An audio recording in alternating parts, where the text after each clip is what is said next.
Here's a basic pasta lesson. I'm going to talk you through some different types of pasta as well as how to properly prepare it. First off, I must mention homemade pasta is always the best way to go, but that's a whole new video.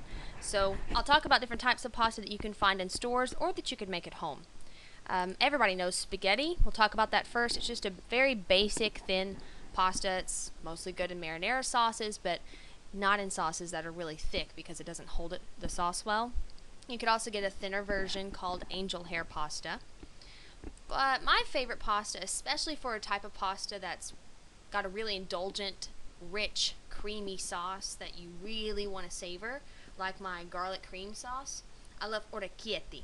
Orecchiette means little ears in Italian, and you can see they're like little bowls and they cup any kind of sauce that you have. They're good with just your favorite sauces, and this is one of my favorite pastas to use, especially with my ultimate favorite, garlic cream. However, there's also fettuccine. I love fettuccine. It means little ribbons in Italian. It's like a flatter, thicker, bigger spaghetti, but it's very soft. It's usually an egg noodle. It usually comes in lots of flavors. I make homemade garlic, parsley, or spinach fettuccine, and it's just something that's pretty good with any sauce. It's really delicious. If you're looking for something a little more unique, there's Buccatini, which is a thicker spaghetti that has a thin hole running through it. This is good with really thin sauces so that sauce can get in that hole and really make your pasta experience a lot better. However, if you're looking for a bigger hole, you can always use Penne or rigatoni. These are pastas that have big, thick holes running through them that are really good with thicker sauces so the sauces can get into them and give you a really great bite of pasta and sauce together. So those are the different types of pasta.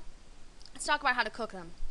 First, the general rule for how much water it takes to boil pasta is you need a gallon for every pound of pasta. Usually a box of pasta is a pound. And 1 gallon of water is about 16 cups. So easy to follow. You also need 4 tablespoons of salt. You need 4 tablespoons of salt added to your water. This is really the only time that you are capable of seasoning your pasta, and so that's why we want to add a lot of salt when we boil it. Once your water is absolutely boiling, you need a rolling boil, then you can add your pasta.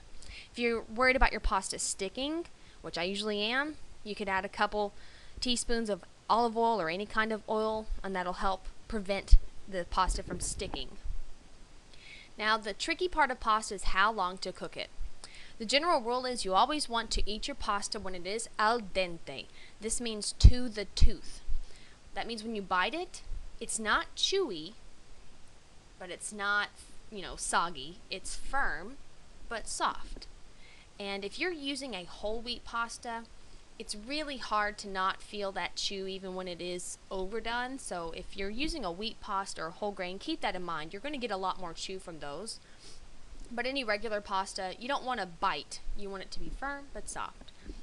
The way to do this perfectly, first off, to make the perfect pasta, you have to take your pasta noodles and add them to your sauce, stir them around, let them suck up all that sauce flavor before ever serving your pasta. Don't do it any other way. Don't put your noodles and then throw your sauce on top. You're ruining it. Give the noodles a chance to absorb all those flavors. But when you do that, the pasta noodles continue to cook. Therefore, I always remove my noodles right before they're perfectly al dente. Usually, if you remove them a minute before your box tells you to, and then you add them to your sauce, they'll finish cooking and they'll be perfectly al dente when you serve them. So that's what I like to do, and I hope that this video helps you cook your next pasta dish.